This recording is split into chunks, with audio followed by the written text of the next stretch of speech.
திருப்பூர் மாவட்டம் அவிநாசி பேருந்து நிலையம் அருகே காங்கிரஸ் முன்னாள் தலைவர் ராகுல் காந்தி பிரச்சாரம் செய்து வருகிறார். நேரலை காட்சிகள். நான் உங்களுக்கு உதவி செய்ய வந்திருக்கிறேன். தமிழகத்தை மீண்டும் ஒரு முறை உருவாக்குவதற்காக And I want the whole world to look towards Tamil Nadu and say that is an example of excellence. உலகம் முழுவதும் தமிழகத்தை திரும்பி பார்க்க வைப்பதற்கான ஒரு வாய்ப்பை நான் உருவாக்குவேன். And I want to help bring a government in Tamil Nadu that truly respects poor people, farmers, laborers and small and medium business owners. இங்கே தமிழகத்திலே ஒரு புதிய ஆட்சியை உருவாக்க நாங்கள் நினைக்கிறோம். அந்த ஆட்சி என்பது சிறுதொழில் செய்பவர்கள், விவசாயிகள், மாணவர்கள் இவர்களுக்கு உதவுவதோடு வேலையின்மையை தவிர்ப்பதற்கும் வளர்ச்சியை உருவாக்குவதுமாக அந்த அரசாங்கம் இருக்கும்.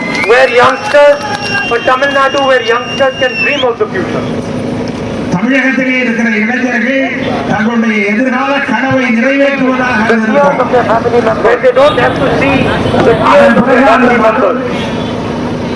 அதன் பிறகு அந்த மக்களுடைய அவர்களுடைய குடும்பங்கள் இருந்து கண்ணீர் வருகிறது.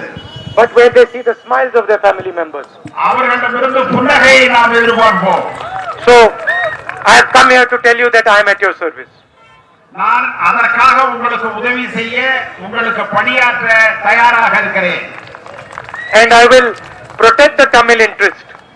நான் தமிழர்களுடைய உரிமையை பாதுகாப்பேன், அவர்களுடைய அன்பை நான் பாதுகாப்பேன், அவர்களுடைய எதிர்பார்ப்பை நான் பாதுகாப்பேன். If we say Tamil Nadu is India, then we have to say that India is Tamil Nadu. Tamil Nadu என்பது இந்தியா என்பது மட்டுமல்ல, இந்தியா என்பதே தமிழ்நாடு என்கின்ற வகையில். It cannot be that we say Tamil Nadu is India, but India is not Tamil Nadu. It cannot be like Modi ji says that we say Tamil Nadu is part of India, but India is not Tamil Nadu.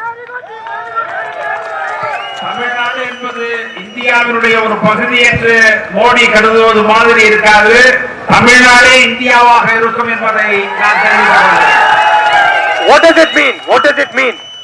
It means that any relationship that India, Tamil Nadu and other states have has to be a relationship of respect, love and affection.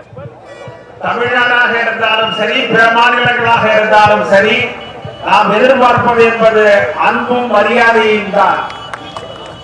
Mr. Narendra Modi disrespects the Tamil people.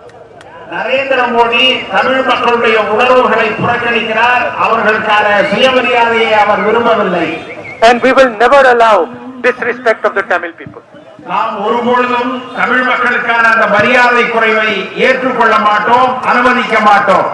Thank you. நன்றி நன்றி நன்றி நன்றி.